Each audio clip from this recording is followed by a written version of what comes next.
Amazon generated more than $716 billion in revenue. Yet the profit picture looks surprisingly uneven. Amazon Web Services alone produced $45.6 billion in operating income during the year, while North America generated $29.6 billion and the international segment produced only $4.7 billion in operating income. Those numbers immediately raise an important question. If one of the world's largest retailers is generating such different levels of profitability across its businesses, are we even looking at the right place when we judge Amazon's retail strategy? Perhaps the real story is not how much money Amazon earns every time it sells a product. Perhaps the more important question is what each of those transactions makes possible afterward. That distinction may sound subtle, but it changes how we evaluate the entire company. For years, many observers have focused on Amazon's thin retail margins as if they were evidence that the business sacrifices profitability to chase growth. But what if those low margins are not simply a cost of competing? What if they are serving a completely different purpose inside a much larger system? To answer that, we have to step back from the numbers on individual sales and examine how Amazon chose to build its business from the very beginning. Only then can we understand why a strategy that would weaken most retailers has helped Amazon become something far larger than a retailer. To understand why Amazon looks so different from a traditional retailer, we have to go back to a decision the company made long before it became one of the largest businesses in the world. From its earliest shareholder letters, Jeff Bezos consistently argued that Amazon would prioritize long-term customer value over short-term financial results. Rather than optimizing quarterly earnings, the company would invest aggressively whenever it believed those investments could strengthen its competitive position. Over many years, that philosophy shaped almost every major decision Amazon made. Instead of treating low prices as temporary promotions, Amazon worked to make them a permanent feature of the business. Instead of limiting investment to what current profits could comfortably support, it continually expanded fulfillment centers, transportation infrastructure, software automation, and cloud computing capabilities. On the surface, these choices looked expensive. Building warehouses close to customers required billions of dollars. Creating one of the world's largest logistics networks demanded even more capital. Faster delivery increased operating costs. Prime membership added additional pressure because customers expected more services for a fixed annual fee. Many companies would have slowed down. Amazon accelerated. The reason becomes clearer once we stop viewing Amazon as a company that simply buys products from suppliers and resells them to consumers. Every customer who found lower prices attracted another customer. More customers encouraged more merchants to join the platform. More merchants increased product selection. Greater selection made Amazon even more valuable for shoppers. That larger customer base justified further investment in fulfillment infrastructure, making delivery faster and more reliable. Each improvement reinforced the next. This cycle became increasingly difficult for competitors to match because it was not driven by one advantage alone. It depended on several advantages strengthening each other at the same time. The marketplace illustrates this particularly well. Unlike a conventional retailer that owns nearly all of the inventory it sells, Amazon gradually expanded its marketplace to allow independent businesses to sell directly to customers. According to Amazon's annual reports, independent sellers now account for the majority of units sold through the platform. That distinction matters. As more third-party sellers joined Amazon, customers gained access to a wider selection of products without Amazon needing to purchase and hold every item itself. The platform became larger, more attractive, and more useful while sharing much of the inventory risk with millions of independent merchants. Those merchants, however, did not simply use Amazon's website. Many also relied on fulfillment by Amazon, paying Amazon to store inventory pack orders and deliver products through the same logistics network originally built to improve Amazon's own retail operations. Prime membership reinforced the system from the customer side. Subscribers tended to purchase more frequently because shipping became faster and more convenient. Higher purchasing frequency increased traffic throughout the platform, making Amazon even more attractive for sellers looking to reach active buyers. By this point, Amazon was no longer operating like a retailer whose success depended only on the markup from each product sold. Every additional customer increased the value of the marketplace. Every additional seller expanded product choice. Every additional order made the fulfillment network more productive. Every improvement encouraged further investment. The business was becoming increasingly interconnected. Yet one critical piece is still missing. Even with millions of customers, enormous scale, and an expanding marketplace, none of this alone explains how Amazon could continue investing so aggressively while keeping retail margins remarkably low. To answer that, we need to examine the moment when Amazon's business stopped depending primarily on profits from selling products and began generating value from the entire ecosystem surrounding every transaction. The turning point came when Amazon stopped asking a simple retail question: how much profit does this product generate? Instead, the company began asking a much broader one: what else can this transaction create? That shift fundamentally changed the economics of the business. In a traditional retail model, almost all of the value must be captured when a product is sold. If the margin on that transaction is too small, the retailer has very few opportunities to recover the difference later. Amazon gradually built a model in which a single purchase could generate multiple revenue streams beyond the sale itself. The first major example was the marketplace. As millions of independent merchants joined the platform, Amazon was no longer limited to earning revenue from products it owned. It also earned commissions on sales, fees for payment processing, fees for logistics services, and fees for storing inventory inside its fulfillment network. According to Amazon's fiscal year 2025 results, services provided to third-party sellers generated more than $234 billion in annual revenue. That made seller services one of the company's largest business segments, growing alongside the retail platform rather than replacing it. The next layer was fulfillment. What began as infrastructure designed to improve Amazon's own customer experience evolved into a commercial service. Warehouses, transportation systems, sorting centers, robotics, inventory software, and delivery capabilities became assets that other businesses were willing to pay to use. This created an important change in incentives. Every new merchant joining Amazon did not simply increase product selection for customers. Many also became paying users of Amazon's logistics infrastructure. The network was no longer just supporting Amazon's retail operations. The network itself had become part of the product. Prime membership added another layer. Instead of treating each purchase as an isolated event, Amazon encouraged an ongoing relationship with customers. Once members had already paid for faster shipping and additional services, they naturally tended to purchase more frequently through Amazon. Higher purchasing frequency increased demand across the entire marketplace. That additional demand attracted more merchants. More merchants generated more service revenue. The cycle continued to reinforce itself. Then another business quietly became one of Amazon's most valuable assets: advertising. Every day, millions of customers visit Amazon with a clear intention to buy something. That intent is extraordinarily valuable because advertisers are reaching consumers at the exact moment purchase decisions are being made.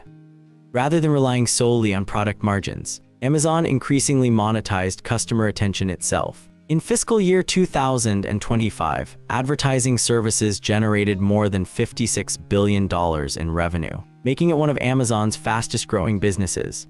At the same time, another engine was operating in parallel. Amazon Web Services had originally emerged from internal technology capabilities developed to support Amazon's own operations over time. Those capabilities evolved into the world's leading cloud infrastructure platform. Financially, the contrast became striking. In 2025, Amazon Web Services represented only about 18% of Amazon's total revenue. Yet it generated $45.6 billion in operating income, contributing more than half of the combined operating profit reported across Amazon's North America, International, and Amazon Web Services segments. This matters because it changes how capital flows through the company.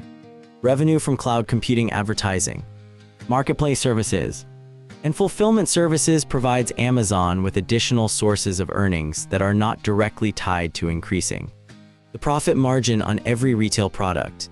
Those earnings can then support continued investment in faster delivery, new fulfillment centers, automation, artificial intelligence, logistics, and lower prices. By this stage, Amazon was no longer operating as a retailer that happened to own several additional businesses. It had become an interconnected system where retail transactions attracted customers. Customers attracted sellers. Sellers generated service revenue. Infrastructure became a commercial product. And technology developed for one part of the company created value elsewhere. That evolution explains why looking at retail margins alone no longer captures the economics of Amazon. But an even more important implication is still ahead. If profits are increasingly generated across the entire system instead of inside individual transactions, then perhaps low retail margins are not merely something Amazon tolerates. Perhaps they play a much more active role in strengthening the business itself. The evidence now points to a different way of thinking about Amazon's retail business. Most discussions begin with the assumption that low margins are a weakness. Companies are expected to maximize profit whenever they complete a sale because each transaction is viewed as the primary source of value. That assumption makes perfect sense for a traditional retailer. It becomes much less useful when the retailer is also operating a marketplace, a logistics network, a subscription business, a global advertising platform, and one of the world's largest cloud computing providers. In that environment, the role of retail changes. Selling a product at a very low margin is no longer the end of the economic process. It becomes the beginning. Every competitive price attracts more customers. More customers create more purchasing activity. That purchasing activity makes the platform increasingly attractive for merchants because sellers naturally want to be where buyers already are. As more merchants join, customers find greater selection, better availability, and more competitive pricing. The platform becomes more valuable without Amazon necessarily increasing the profit earned on each individual product. The same transaction also strengthens the fulfillment network. Higher order volume allows warehouses, transportation assets, robotics, and software systems to process more packages through the same infrastructure. Fixed investments can be spread across a larger number of shipments, improving overall operating efficiency even while prices remain highly competitive. The transaction generates another form of value as well. Every product search, every comparison, and every purchase represents commercial intent. Unlike many online platforms where advertisements are shown while users are consuming content, Amazon reaches customers who are already trying to buy something. That makes advertising inventory unusually valuable. Brands are willing to spend significant amounts of money to appear where purchase decisions are already taking place. The retail transaction therefore creates advertising opportunities that exist only because customers first came to Amazon expecting low prices and broad selection. The same pattern appears throughout the system. Merchants use fulfillment services because customers expect fast delivery. Customers expect fast delivery because Amazon has invested heavily in logistics. Amazon can continue investing because increasing activity supports multiple businesses simultaneously rather than only retail. Each layer reinforces the next. This creates an important distinction. A conventional retailer generally needs every sale to produce healthy profit because that is where most of its economics reside. Amazon does not necessarily face the same constraint. Its economics are distributed across an interconnected system. That does not mean retail profitability is irrelevant. Nor does it mean Amazon can ignore financial discipline. Every major investment must still generate acceptable returns over time. And Amazon itself has repeatedly emphasized disciplined capital allocation in its shareholder communications. The difference is where those returns are expected to emerge. Some appear immediately through product sales. Others appear later through higher customer lifetime value, additional marketplace participation, fulfillment services, advertising demand, subscription revenue, or cloud computing. Seen from this perspective, consistently low retail margins stop looking like evidence of a flawed strategy. Instead, they can function as an investment that expands the scale of the entire ecosystem. This broader context also helps explain why Amazon has attracted increasing regulatory scrutiny. In its antitrust case against Amazon, the United States Federal Trade Commission argues that certain marketplace practices may strengthen Amazon's power by making it more difficult for rivals to compete effectively. Those allegations remain subject to legal proceedings, but they illustrate an important point. As Amazon's ecosystem grows stronger, the competitive advantages created by its interconnected businesses become increasingly difficult for other retailers to replicate. That is why simply copying Amazon's prices rarely produces the same outcome. A competitor can lower prices. A competitor can build warehouses. A competitor can even launch a marketplace. What is far more difficult is building a system in which each of those activities continuously increases the value of every other business at the same time. Once the analysis reaches that point, judging Amazon primarily through retail margins alone no longer captures what the company is actually optimizing. The numbers remain important, but they are measuring only one layer of a much larger economic engine. Seen this way, Amazon's retail business begins to look very different from the picture suggested by its margins alone. The company has certainly built one of the world's largest retail operations, but retail is not the final destination of its strategy. Retail is the mechanism that keeps the rest of the system in motion. Low prices encourage more customers to shop on Amazon. More customers attract more independent sellers. More sellers expand selection and strengthen competition. Higher transaction volume increases the utilization of Amazon's logistics infrastructure. That activity creates demand for fulfillment services, generates valuable advertising inventory, reinforces Prime membership, and supports continued investment across the platform. Meanwhile, Amazon Web Services provides another powerful source of operating income that gives the company additional flexibility to invest for the long term. None of these businesses exist in isolation. Each one makes the others stronger. That is why looking at a single retail transaction can produce the wrong conclusion. A conventional retailer often asks one question: did this sale generate enough profit? Amazon can ask several questions at the same time. Did this transaction bring a customer into Prime? Did it increase marketplace activity? Did it create demand for fulfillment services? Did it improve logistics efficiency through higher volume? Did it generate advertising opportunities? Did it strengthen customer loyalty? Did it make the ecosystem more valuable than it was yesterday? If the answer to those questions is yes, then the economic value of the transaction extends far beyond the product that was sold. This also explains why many competitors struggle when they attempt to imitate Amazon's pricing strategy. Lowering prices by itself is relatively easy. Absorbing lower margins year after year while simultaneously funding logistics technology, artificial intelligence, fulfillment infrastructure, marketplace development, subscriptions, and global cloud services is an entirely different challenge. Without additional engines capable of generating value elsewhere, sustained price competition gradually erodes financial capacity instead of strengthening competitive position. Amazon's strategy works because each investment increases the productivity of multiple businesses at once. The company is not maximizing the profitability of every individual transaction. It is maximizing the long-term value of an interconnected economic system.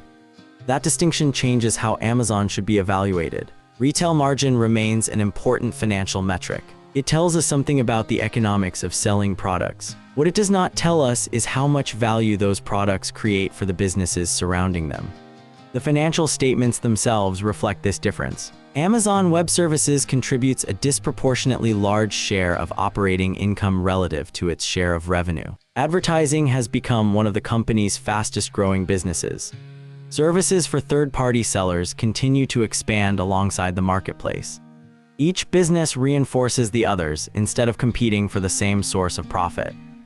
That is why Amazon's retail margins can remain comparatively low without necessarily signaling weakness. In the context of a tightly integrated ecosystem, low margins can become part of the competitive strategy rather than evidence against it. Perhaps that is the most important shift in perspective. When evaluating a modern platform business, the strongest signal is not always where profit appears on the income statement. Sometimes the more revealing question is where the company intentionally chooses not to earn profit, because that decision may be creating far greater value somewhere else in the system. Once that becomes clear, Amazon is no longer simply a retailer that happens to own several successful businesses. It is a business that uses retail to strengthen an entire ecosystem, where the true measure of competitive power is not the profit generated by a single sale, but but the cumulative value that every sale adds to the system as a whole.